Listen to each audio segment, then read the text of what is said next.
Hello, welcome to Shaman's Corner. So today we are on Inspirational Tea number 4. So the box today, take a look at it. As you can see, it's like a heart on it. The light is just kind of, there we go. See, it's got a heart on it. So the word of affirmation today is what we think we become. So again, what we think we become. And it's about our thoughts can create a reality. So whatever we're thinking and whatever we're doing is based upon what we're thinking. So keep this in mind, that our thoughts are very powerful. We can do a lot with our thoughts. We can change our whole world with our thoughts. I don't think we really realize how powerful a human being that we are when we really set our mind to it. It's that common little quote people say, when we set our mind to it, we can do it. And it really is true. We're going to talk about a little bit about my own culture, and the topic again is what we think we become. In growing up, connecting with my family and relatives, there was a teaching in everything that we did, that we had to be mindful of our thoughts. So we don't cook when we're not in a good space, or we're not thinking very well, because we believe that whatever energy we possess with our thoughts, and if we're in a negative thinking, when we start cooking, we put that energy into it. Again, it's creating, a different type of flavor, a different type of experience when we eat our food. And we were always taught to be in a good place, in a good heart when it comes to cooking, especially, if you've ever been on the reservation during ceremony time, one of the big cultural things that we do is we cook tons of food, and we always ask people to come to our house and come eat.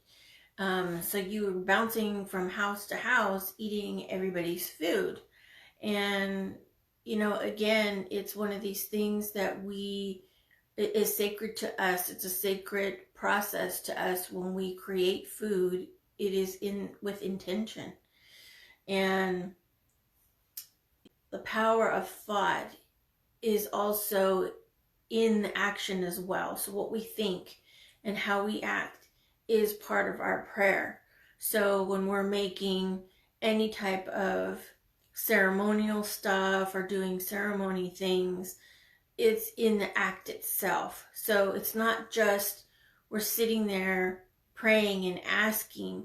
We are displaying in that thought process our actions. So it's bringing that balance of our own thoughts and actions together in that power of prayer. So the way that I do that prayer is I utilize candles a lot, or I'll use like a burning ceremony, or I'll utilize element things. It just depends on the individual, the situation, whatever I feel guided to do. But when I'm doing it, I just don't sit there in meditation and do it. That's just a small part of it. The part of the meditation for me is just to sit there and to allow spirit to communicate with me. I'm listening. They're showing me vision. They're showing me actions.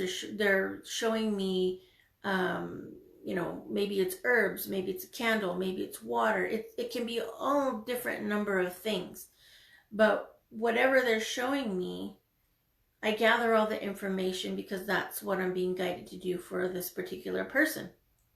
So when I'm doing it, there is that ceremony part. So when I'm taking any type of herbs out, I'm honoring, and it's, for me, it's repetitive things that I do. So For example, whenever I'm utilizing my herbs, I run my power finger over the rim of the herb container, and I will do it 4 times in honor and respect of the elements connected to this herb. And when I do that, it's with this specific intention. And again, it's that prayer as I'm saying it and running my finger around is honoring the herb. It's life that has given to go into the next cycle of doing healing work or whatever I'm using the herb for. Because I truly believe, and this is from a cultural background, is that everything has been living, and it's something that we honor its life. And so when we do things like that, we honor those things as we're putting it together. And then I'm asking that specific herb, because I see it as a being, that I honor it, again, using my power finger, going over the jar 4 times. Because in Hopi way, we do everything in force. And when we do that, then I'm asking, because obviously in my meditation, I'm being guided to use a specific herb. And then I am actually talking to that specific herb, because sometimes even though I'm told to use a type of herb that I may have, I may ask that herb and that herb may not be utilized for what I'm utilizing. So then I'm sitting here thinking, okay, now I got to go get a different type of herb. Maybe it's a fresh herb. Maybe it's, a different herb that came from a different place. So I'm communicating with it. And when I feel the okay, and the herb talks back to me and says, yeah, I'm good. This is kind of how it feels to me. It's like, yeah, I could do it. It's kind of how it talks to me. So then I'm taking this herb and I'm utilizing it. And then I'm talking to it like a person. So it's kind of saying, all right, this is the type of energy I want to use from you. Could you utilize this type of healing? And I'm going to be using all these other elements in it too. So could you guys all work together for the specific intention? And that's just kind of how I go about doing some of these things. And, whatever the next thing that I pick up, it could be when I use a candle, I'm honoring that flame, I'm honoring that fire, I'm honoring all these things. And it seems like it is, taking a lot of time, but there is something to be said in the power of thought and the power of action. It's got to be balanced. And that's something that's been taught from a cultural perspective growing up, is that, even the way that you walk into sacredness, it's the mannerisms, it's, how are you presenting yourself in that situation? Where's your thoughts? Where is your minds? Are you distracted? If you're distracted, then don't do it. These different things tend to come up in my thought process from, growing up. It's time to change the way you're thinking. It is time to embrace, something different that can bring yourself back into balance. It's new, but it also brings uncertainty. It brings a little anxiety to the unknown. But it is very powerful, and this is a very powerful time for all of us when we're facing our fears, because in the end, once we move through it, we become somebody new. Because when we don't have fear about something, then we become powerful, and then we move on to the next fear. So, for example, if you're afraid of swimming water because you don't know how to swim, when you take lessons and you learn to swim, you begin to not fear the water anymore. You feel empowered because now you are more than capable of swimming. Now, maybe not the best when it comes to the ocean, but let's say just simply being in a pool, and you have all your childhood, you never wanted to go swimming in the pool. But now all of a sudden you're feeling like there's something to it. Everybody looks like they have fun when they're going swimming. So you decide to take swimming lessons, and you have a great instructor that really is loving and compassionate to your needs when it comes to your surrounding your fears about water. And when they work with you, support you, and guide you, and show you what you're capable of doing, then you're able to do it on your own and you feel empowered yourself. And that in itself is very powerful. And then after that, you're hopping and jumping into the pool and you're having just as much fun as everybody else. And you're not thinking about the fear anymore. That's what we need to do this year in 2021. We need to just find that support system, or find that person or people or group of people that are like-minded like us, who are going through those same challenges. We need support. We need to ask for help to help us, allow us to move forward into any fears that we're trying to conquer. Some of you out there who are spiritualists, who are trying to do their entrepreneur thing, and or trying to, simply just use social media as an outlet for your business, it is scary. But ask somebody who's already doing it. Ask them for help. And if they say no, then don't take it personally. Just find somebody else who will, because eventually you'll find somebody who's willing to say, yeah, I can help you. I can give you a couple of tips. I can even sit down with you and work through it with you, so that way you can do it on your own. There are so many ways to move through fear, and that's through, finding people who are not fearful of it. And that's why it's important for people to start shining their light in what they're doing. Because when you see somebody who's shining their light in an area that you may feel fearful of, when you connect with them, you're able to ask them those questions. How did you get to do this? Or how did you overcome this? That's why it's so important for a lot of people who gone through difficult times in their life to share their stories, because when you share it, you get a lot of people say, man, that was me too.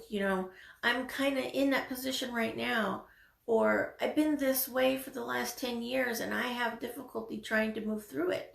So you contact that person and say, how did you do it? Or maybe they hear your story and you talk about how you did it, and now all of a sudden that person takes that information. It's like, yeah, I'm going to apply that to my life. Yeah, I'm going to change the way I'm thinking. Yeah, I think I can do this. Yeah. And then they find their support system and say, I'm going to do this. I'm going to, motivate myself. I'm going to put this on my vision board. I'm going to manifest this. I'm going to find the support that I need to get me to move through my fear. So again, that quote is, what we think, we become. So think about who you want to be by the end of this year. What do you want to be known for? What do you want to be recognized for? Do you want to be recognized for somebody who sat back through these last couple of years, isolated? And if that's what you want to be known for, then okay. That's okay too. If you're comfortable with that and you're accepting of that, great. But if you feel like, I don't want to be stuck sitting here. I want to experience life. I want to move forward in my path. I want to, impact people. Because I know a lot of people are feeling that feeling, is like, there's more to my life. I have a purpose, but I don't know what that is. You don't always have to know what your purpose is to move forward. You just have to be willing to trust the feelings that you're feeling inside. And if you're guided to do something, explore that option. Allow your thoughts to go with it, and allow your mind to expand the possibilities surrounding it. You don't have to go for the big gusto in the very beginning. You can always start small and see if it's something you like to do. I just had this conversation with another healer who sees me do all this stuff, and I said, you know what, you could do this too. You have talents and qualities that a lot of people would benefit from, and you feel that you don't have much to offer, but I see so much potential in you. And all you have to do is just take that extra step. Maybe start small. Maybe do, one little video for the first time and see how you feel about it. When I first started out, these videos were awkward. I look back at my first few and it was just like, oh my God, those were kind of horrible. But they were all confidence builders. I was learning, trying things, doing new things. For a while there, I was doing cards. I was trying to play, chimes. I was, doing the drum. I was doing, the didgeridoo, and I was asking, how does it sound? Does it even sound good? Does it not sound good? Because I don't know any different. So there were so many things that I tried, and it was fun along the way. I was just playing and having fun, and that's just kind of how it started. And I was just playing because I didn't know what I was doing. I just felt guided to do a video, and that's what I started to do. And I just wanted to connect with other people because that is my purpose. My purpose is to connect with so many people. I finally got away with, well, I can't do that unless I have a mission. I can't do it unless I have a purpose. So I've let that go and I just do. So sometimes my videos are unplanned, unexpected, and I'm just like on here because all of a sudden I feel like I gotta be doing this video. I gotta start talking about it. So the inspirational teas was some things like, oh, it's kind of fun. I like my tea, it's good. Oh, speaking of tea, I didn't even tell you what the type of tea it was. So let me go back real quick. So thank you for some of you who jumped on last minute. You didn't miss anything. What we think we become was the affirmation on here. But I forgot to tell everybody what type of tea it was. So the type of tea that's on here is a Moroccan mint tea. It's pretty good. I like it. Would it be something I want to drink every day? No, not really. But it would be a tea that I use when my tummy's not feeling very well. Tomorrow is tea number 5, and let me see what it is. Okay, so this is what tomorrow's topic tea is. Don't stress the could haves. Don't stress the could haves. If it should have, it would have. Don't forget, face your fear one little one at a time. We're all here to support you. Have a wonderful day. Many blessings to all of you. Thanks for tuning in. Bye.